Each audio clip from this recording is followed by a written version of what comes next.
So as always, I'm a bit late to the party on this one. Don't get me started. Oh, shut up, you. Not yet. I'm a bit late to the party on this one, but yeah, one of my personal favourite statements or stories is when Brexiteers, vote for Brexit and then they're like, "Oh, I can't believe this thing has impacted me. How unfair is that, huh?" And so we've got this guy here. I haven't, I think I missed the era with the Iron Maiden, kind of that band and whatever. I'm a relatively young G, kind of. But yeah, we've got this guy here talking about how he's really annoyed at, the government because they didn't get access for musicians to go from the UK to the EU, even though the EU offered that kind of visa-free access so long as it was reciprocal, and the UK government said no. So we'll see how angry this man is about this situation. This is so funny. On the government's attitude to the entertainment industry. I mean, we are probably one of the UK's major exports.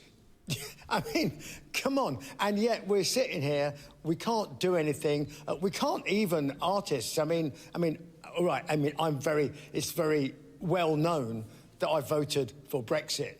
But, the idea is that after you've done it, you then go in and be sensible about the relationships you have with people. So at the moment, what do you mean be sensible? I mean, we could have got this visa-free access, but let's not forget, dude, they threw, the service industry under the bus, not, specifically the financial services industry, which is worth probably more, I think, than the music industry to the UK. Again, if I'm wrong on that, fine, but, they threw them under the bus. What made you think you would be different? Not to mention the fact that you might not have voted for Brexit for xenophobic reasons, but you're one of those who said apparently Brexit would open worldwide opportunities for us. Well, where are they at then? Go tour somewhere else then. Go tour in Australia. Go to New Zealand. Go to America. But that's much harder for smaller bands to do because of the costs associated with it. But you're one of the guys from Iron Maiden, right? One of the most famous bands in the world. So you should be fine. And this goes to show you how kind of, idiotic some of these people are. Well, they'll vote for a thing, have no idea about it, and then be really upset. He's mad that the music industry has been screwed because of Brexit. But this is what Brexit was about, right?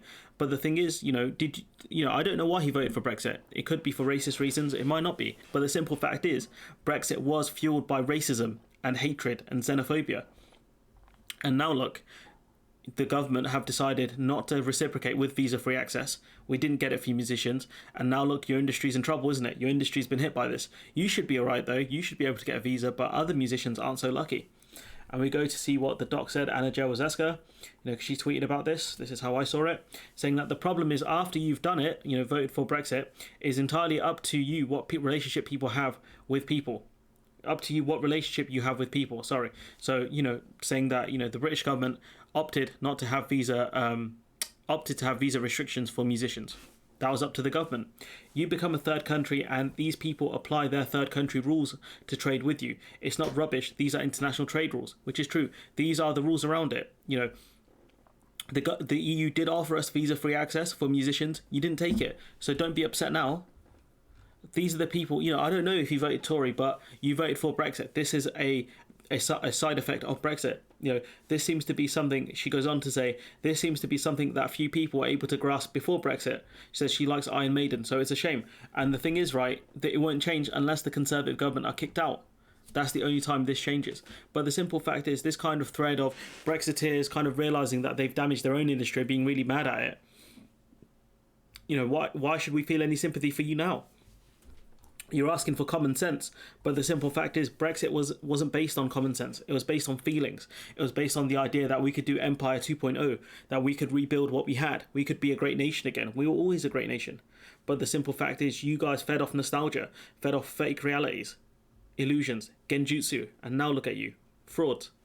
So this guy, no sympathy for him. Sympathy for his industry, though. Elton John came out and criticised the government, and Lord Frost said it's not his responsibility to help musicians. Even though it kind of is, he's the chief negotiator. Maybe the EU would offer us that visa-free access for musicians. Maybe that's still on the table, I don't know. But that is Frost's job to get stuff like that, and he chose not to because of racism. Because why would we want EU musicians here?